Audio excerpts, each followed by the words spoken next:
Come all you jolly Shanty boys that put the shanty and go. Men congregate here in an atmosphere thick with tobacco smoke to guzzle beer and whiskey, listen to vile jokes, and to watch brazen women as they leer and smirk and kick up their heels on the can-can. Two things happened in the spring. The logs came down the river and the men came out of the woods. Remember, the men get paid at the end of the logging season. Saginaw and Bay City were bustling communities, and they were ready for the men to come to town and spend their money. Between the drinking, the gambling, and the prostitution, it didn't take long for the shanty boys to become poor boys. Two of the most popular destinations for the woodsmen were the White Road District along Water Street in Saginaw and the Catacombs District at 3rd and Water Streets in Bay City. After 6 or 7 months in the camps, the one thing that they wanted to do on their return, with approximately $150, $180 in their back pockets, was to go on a bender. So up in the north, they would buy what they called a ticket to hell, get on a railroad train, drive into Bay City and Saginaw, and prior to getting a job in the summer working in the sawmills or returning to the farms, what they would do was visit the saloons, the brothels, and the gambling palaces in Bay City and Saginaw.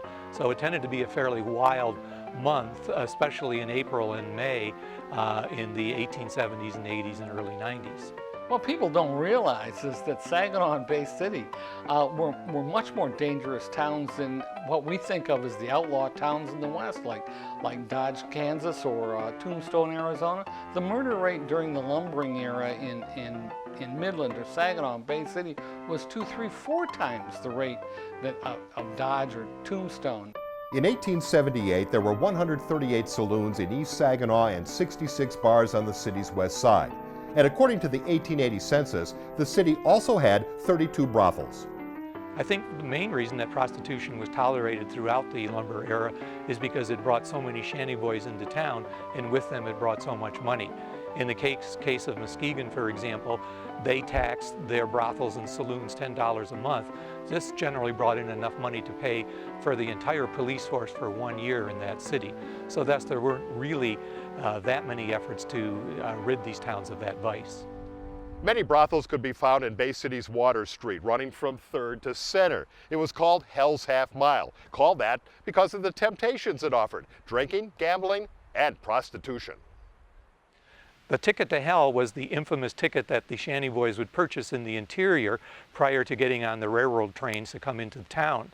In the 1870s and 1880s, you would go to a railway stop and buy a ticket, get on a rickety old train. The conductor, after he punched your ticket, would often come down the aisleway with a case full of pint bottles, and he would sell these for exorbitant sums. You hadn't tasted liquor for 6 or 7 months. You wanted a bottle no matter what it cost. And for 2 or 3 hours, you rode down to Bay City. By the time you got to Bay City, you had ridden on a train without springs, you had sat on wooden seats for 2 or 3 hours, and the first thing you wanted to do is simply roam down to 3rd Street and Water Street, Hell's Half Mile, and visit the brothels and saloons. And these benders would often go on for a week until they had spent a good part of their winter earnings. One of the most notorious areas of Hell's Half Mile had to be the Catacombs, which was the name of an actual saloon, but this myth evolved about it being this underground city.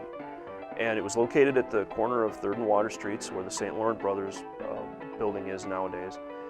And what it probably was a series of coal and freight tunnels that ran from the river into the local businesses.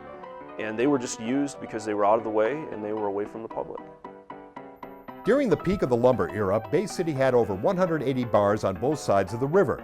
Too much liquor often led to swinging fists among the shanty boys. Tim McCoy was a police chief during the 1880s in Saginaw. While recounting the logging days in a 1932 newspaper interview, he said, "A policeman had to be a real man and a good scrapper. Anytime you wanted to fight, the lumberjacks would be glad to accommodate you." Silver Jack Driscoll was reported to be one of the toughest men to come out of the woods. This legendary lumberman stood 6 foot 4 inches and 200 pounds by the age of 16. Whenever he stepped into a saloon, there was at least one man willing to take him on. Silverjack Driscoll was a moderately good lumberjack in the woods, but his real talent was fighting. And when he fought, it was thought quite proper to gouge somebody's eye out, chew off an ear, bite a nose, and when you knocked him down, step on him with your spiked boots and leave little black imprints all over their face. He was one of the best fighters, if not the best fighter, to be found in the North Woods from Saginaw to Duluth. There was a legendary fight between Silverjack Driscoll and Joe Fournier, another lumberman who really had people talking.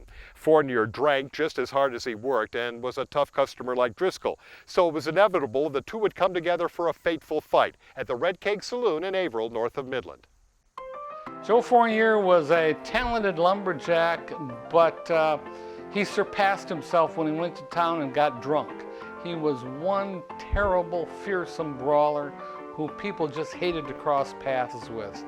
One of the reasons was because he had a skull that was reputedly as thick as boilerplate, and he had a double row of teeth, both top and bottom. Well, he'd walk into a bar, and if he'd never been there before, he'd walk up to the bar, lean over, and literally bite a chunk out of the bar, spit the splinters out, and say, "There, that Joe Fournier, he leave his mark." Joe and Silverjack had beaten numerous opponents in the spring in the early 1870s. More by happenstance than by design, the two happened to both go into the Red Keg Saloon in Averill, Michigan on the Tittabawassee River, probably during the spring drive. There were no verbal sallies, no dares, no lines drawn in the sawdust. When they saw each other, tables and chairs and lumberjacks were thrown to the edges of the saloon, and the two guys went at it. Driscoll may have won the fight, but that's not what was really important. The significance of the fight was that it solidified both men's reputations. But after this fight, their names really went down in history in Michigan, especially in folklore. It just established them as preeminently the two most important lumberjacks in the era. Two authors claimed that Joe Fournier was their model for Paul Bunyan. Also, if you were a man and you were interested in fighting, this was like the Ali Frazier fight, and you were there and you didn't even know it was going to take place. Also, if you were there, it meant that you had free drinks for the rest of your life, because anytime you told any bar that you were there when the fight took place, free rounds would come for as long as you talked and there was whiskey to pour. Thanks for watching. If you enjoyed this video, please like, share, and subscribe. And make sure to click that bell icon to stay notified when we upload new content. Videos like this are only possible because of viewers like you. To help support this channel, click on the link in the description below. We'll see you next time.